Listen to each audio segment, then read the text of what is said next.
Le cas d'usage. Automatiser un SIG. Alors, comme je le disais tout à l'heure, le SIG, on a les regroupements de comptes. Donc, ce sont les fourchettes que l'on a. Ce sont les fourchettes que l'on a. Et donc, il y a une première étape, c'est déjà de dire que les fourchettes 707, 707, 999 et 709, 7, 709, 7, 709, 7, 999, c'est les ventes de marchandises.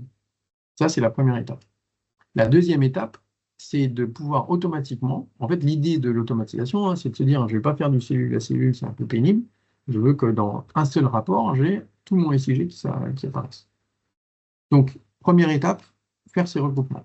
La deuxième étape, c'est de gérer ces soldes intermédiaires. D'accord? Donc, chiffre d'affaires, production d'exercice, etc. Comment je fais? Je fais un autre modèle qui va me recenser les totaux. Donc, les totaux, c'est, enfin, on a mis total, on aurait pu ne pas les mettre, hein, mais c'est de dire, OK, moi, j'ai la production plus les ventes.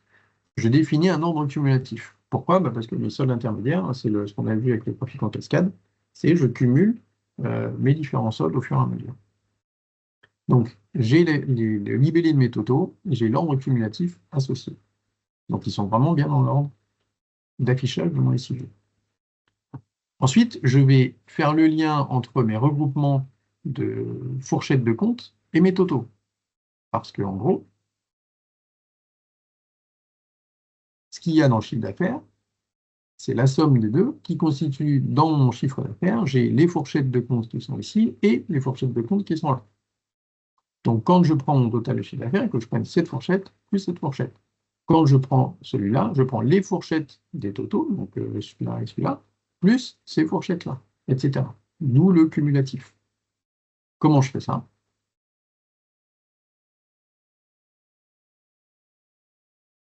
Je viens ici faire le lien entre le regroupement, mes regroupements, avec les seuils bas et mes seuils hauts, et mon ordre cumulatif de mes totaux. J'obtiens quoi? J'obtiens mes totaux avec toutes les fourchettes de compte qui les concernent. Okay, donc pour les totaux des ventes, bah, j'ai les fourchettes de compte et les seuils bas et seuils hauts qui concernent les productions et ventes. Valeur ajoutée, bah, j'ai non seulement j'ai les productions et ventes, donc les mêmes fourchettes 707 et 707, 999, mais j'ai aussi le reste, etc. Okay, donc je viens cumuler en fait pour chaque sous-total les fourchettes de compte aussi. Une fois que j'ai fait ça, je viens consolider les deux pour avoir et le niveau de mes fourchettes et le niveau de mes totaux dans le même champ. Donc, bah, ça se représente ici. Donc là, j'ai toujours ma sous-catégorie, mon seuil bas, mon seuil haut. Sachant que ma sous-catégorie, je vais avoir mes catégories plus mes sous-totaux. OK, donc si je viens voir les données du modèle, on voit que j'ai bien mes sous-catégories, etc., plus, et ça va être en dessous, mes totaux. D'accord? Donc je viens consolider les deux pour avoir tout d'un coup, enfin tous les éléments dans le même modèle. Et enfin, bah, dans mon SIG automatisé, comme je l'ai vu, comme on l'a dit tout à l'heure, on vient consolider, on vient rapprocher, pardon, mes seuils, donc mes fourchettes de compte, avec le compte de mon FEC. Okay, donc tout à l'heure, je vous ai fait croire que c'était uniquement les regroupements que j'associais à ma balance comptable. Mais en fait, c'est la consolidation de mes regroupements plus mes totaux. Ce qui fait que dans Excel, je me retrouve, bon, au-delà de l'aspect esthétique du tableau, avec une seule configuration. Ici, mon SIG automatisé. J'ai pris mon modèle SIG automatisé. Je prends mes rubriques. Bon, là, c'est les sous-catégories. Je prends le montant. Alors, le montant, on fait attention. On aurait pu le préparer dans le data, ça, de la même manière. Hein. Mais en gros, si je préfixe ma rubrique par un moins, je fais débit moins crédit. Et si c'est pas préfixé par un moins, je fais crédit moins débit. OK? Bon, je sélectionne l'année. Mais là, surtout, ce qui est génial, c'est qu'en une exécution, je vais le faire à côté pour que vous ne pensiez pas que c'est truqué, quoi. En une exécution, j'ai tout mon SIG qui apparaît. Et l'intérêt, c'est que j'ai mon zoom, tout pareil.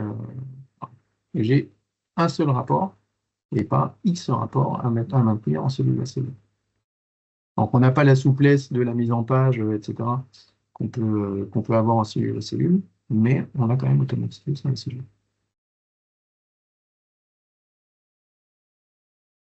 Avez-vous des questions? Enfin, Fred, Pascal, est-ce qu'il y a des questions là?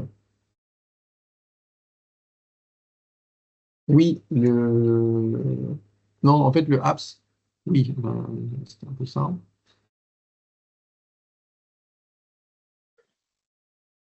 Non, c'est pas celui-là, c'était l'autre.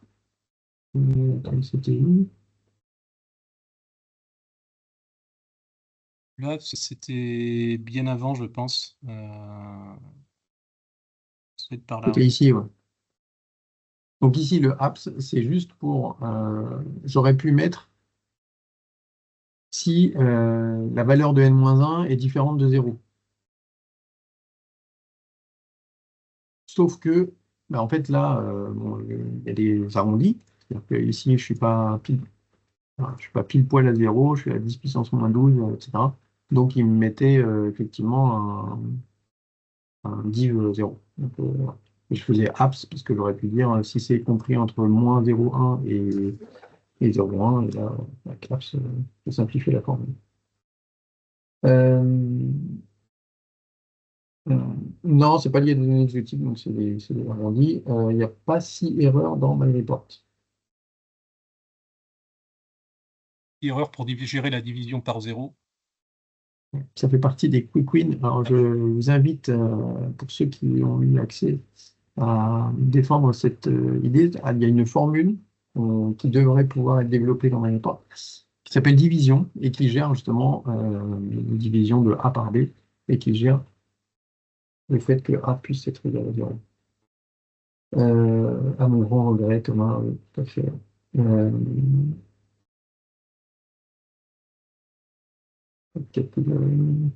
Est-ce que ce dont on a parlé sur le SIG automatisé, ça vous parle? Comment faire si nous avons des numéros de compte différents pour chaque société dans notre SIG auto et ou des lignes supplémentaires en fonction de la société? Euh, Voilà, le fichier de regroupement enfin le fichier de alors, ouais, regroupement qui fait office pour le SIG ou pour d'autres peut être personnalisé aussi. On peut rajouter une colonne qui est liée à la société en question, ou un numéro de société ou de filiale et autres, et on le prend en compte, on peut le prendre en compte dans la modélisation. Donc il est assez flexible, c'est exactement. une solution qui est assez flexible en fait. En fait, ici, typiquement, vous pouvez avoir un champ qui concatène votre numéro de compte avec la base. Donc la base, ça peut être la société. Et à partir de là, vous pouvez filtrer, faire une rupture par société, etc. Et là, vous aurez votre SIG uniquement pour ici, ce qu'on a appelé base, hein, pour la société que vous souhaitez prendre.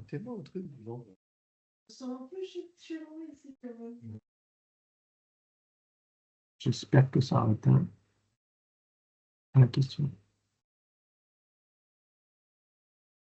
Ici, typiquement, Pascal a préparé un modèle où vous avez la concaténation donc, le produit cartésien du fichier d'effet, mais là, c'est juste pour illustrer le fait qu'il y a deux bases. Donc, la base qui constitue le sirène de la société. Bon, là, en l'occurrence, j'en ai qu'une, peut-être que je ne l'ai pas chargé. Mais vous concaténez le numéro de compte avec la société et ensuite vous faites vos filtres sur ces numéros avec la base.